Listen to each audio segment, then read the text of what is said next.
হ্যাঁ, ছবি আঁকবো এটাই তো খুব স্বাভাবিক ছিল। হুম।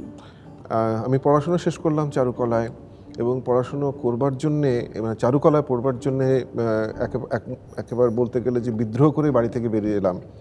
কিন্তু উম পরে এগুলো শেষ হওয়ার পরে যখন থিয়েটারে জয়েন করলাম, অভিনয়ের সঙ্গে সম্পৃক্ত হলাম, তখন একটা দূরত্ব তৈরি হয়েছিল সন্দেহ নেই। এবং হ্যাঁ, সেই যে তুমুল ব্যস্ততা তার মধ্যে এটা মিস করছি এটা মনে হয়নি। কিন্তু একটা সময় যখন আমি অভিনয় বা অন্য বিষয়গুলো থেকে একটু নিজেকে সরাতে পেরেছি, তখন এটা কিন্তু আমাকে প্রচণ্ড একটা পীড়ন ছিল ভেতরে যে যা নিয়ে আমি এত কিছু করেছি জীবনে সেটা নিয়ে আমার কোনো চর্চা নেই, কোনো চেষ্টা নেই। এটা তো ছিলই। সেখান থেকে অনেকদিন ধরে চেষ্টা করছিলাম।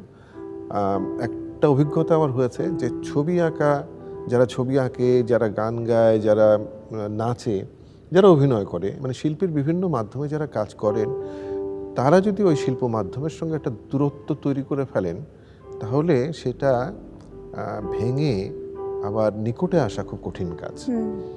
এবং সেটা একটা লড়াইয়ের মতো, এবং সেটা 4 বছর ধরে এই লড়াইটি আমি করে যাচ্ছি এবং এখন আমি উপভোগ করি। আমার মনে হয় যে আমি যে খুব ভালো কাজ করতে পারছি সেটা বলবো না, কিন্তু আমি যে উপভোগ করা শুরু করেছি এটা আমার ভালো লাগে যে আমি ফিরেছি সেই জায়গাটায় যেখান দিয়ে আমার যাত্রাটা শুরু করেছিলাম।